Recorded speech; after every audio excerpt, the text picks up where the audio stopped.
allow me, Shikha Mukherjee.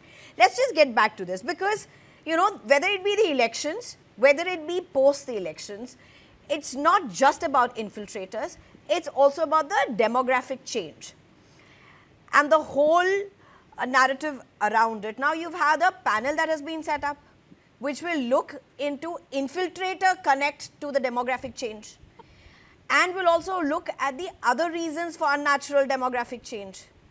That's one part of it. Now, let me just ask you, put this in context for us because you know West Bengal very well. Now, if you look at the data, and we have the data, I mentioned this also briefly, 1951, if the section of the Hindu population... I prefer you don't show that data because I have problems with that data. Okay, which is why? Which is why I think we need to go back and check that data. Okay. That data is probably not correct. Okay. Why do you say that? Because, let me just tell you. Sure. Because when the partition of Bengal was happening back in 1947, then there was a move to keep parity of, you know, it was like all the news reports will tell you that 70% Muslims in Bangladesh, 30% Muslim Hindus in Bangladesh, 70% Hindus in West Bengal, 30% Muslims in West Bengal. So having said that, I mean, let us not sort of go into the, we need to go by census data. And this is not census data that you're showing. Okay. Number one. Number two, I am very glad, I'm very happy that you've actually raised this issue of this new committee which has been set up to look at the demographic change. Now, why is a committee being set up to look at demographic change? Demographics led by a is collected by the census. So we are in the process of starting the census. First, let the census happen and then set up the committee. You can't put the cart before the horse. You don't have the numbers because you need those numbers, right? To establish that there is this infiltrator-led demographic change. We need to prove it on the ground. We need to prove it through a census. We need to prove it through a different process because the census actually will not give you the citizenship data, which is what you're looking at. Now, let's go back to this detect, delete, and deport and its linkage to what is happening in the border now, Hakimpur border at the moment, where a trickle of people, and let's not call it a flood. It's not as yet a flood. Flood, when it happens, will be a humanitarian crisis. But at this point in time, it is a trickle. It is being managed by the BSF and the Bangladesh border security people. And we will have to leave it to them to sort it out. But let us go back to the fact that what is this detect, delete, and deport? The Supreme Court, in the Bihar case, on which it has just delivered a judgment, says that the SIR or the voters list is not the last word on citizenship. Yes, that's true. They can uphold it for a short while to check.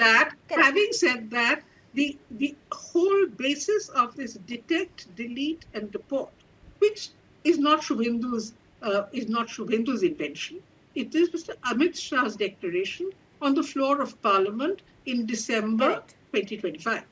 So this detect, delete, and deport, that is a narrative which has a political purpose, fair enough. But that cannot be used as, it may be the BJP's policy, but that cannot be used in terms of how citizenship is determined, number one. Exactly. That has to be determined in very different ways. Nor can citizenship be determined by a head constable who doesn't even have to produce a warrant to pick up a guy and say, look, you're a Bangladeshi, off to the border, we're handing you over to the BSF. BSF is going to take care of you. These are very complicated issues, and they need to be dealt with a reasonable amount of maturity.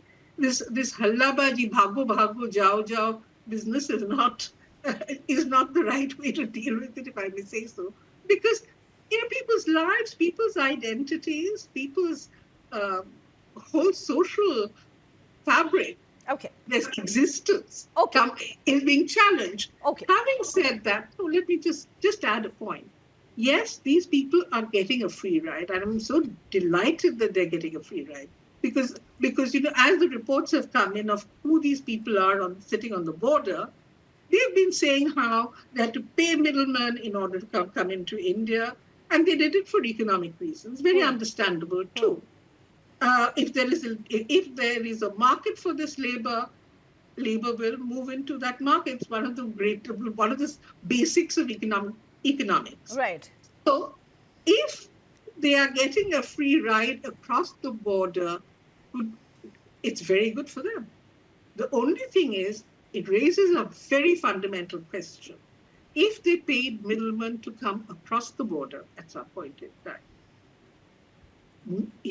a middleman only facilitates a process.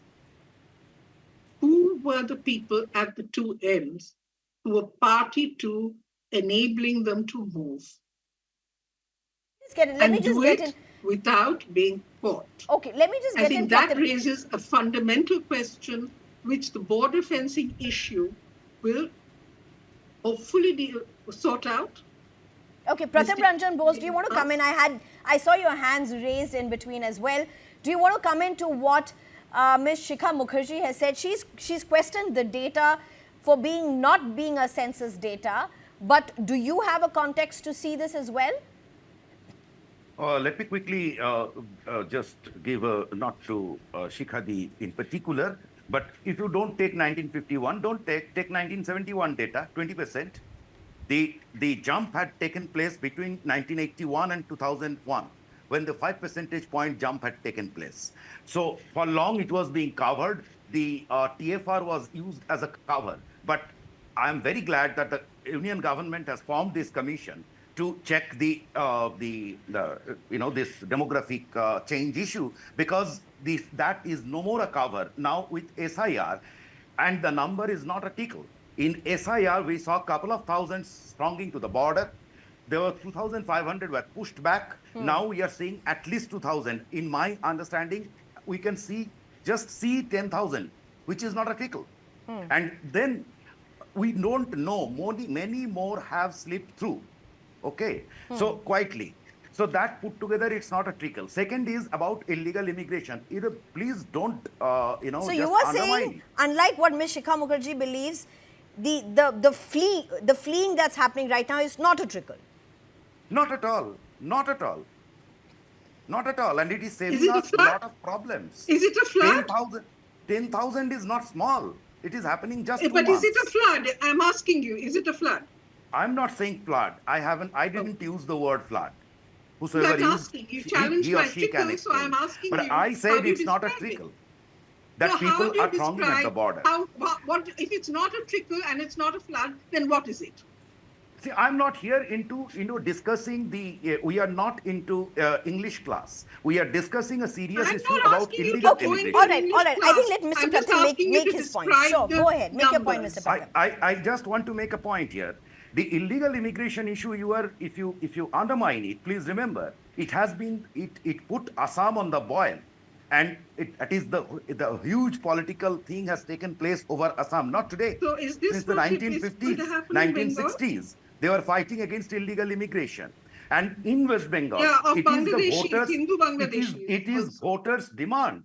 Well, how can you undermine that? And please don't dilute. You remember what happened with the Bengalis? Last point about you remember in Assam what happened with the Bengalis? Shikhadi, I didn't disturb you. I think Ms. Shikha, allow Ms. Pratham Das to make his point. Please go ahead, Mr. Pratham. You are senior to me, so I didn't disturb you. You should also listen to me. Number one is, and the final point is about that UN and about dropping some Rohingyas and whatever. Well, please don't bring in UN here. Where was UN when when illegal immigrants were being sent put into chain and sent to India by the US? So clearly, it is a power game. Whosoever has power will use it. And illegal immigration globally is no more tolerated. You may please remember how UK sent back so many. Okay. So that's it.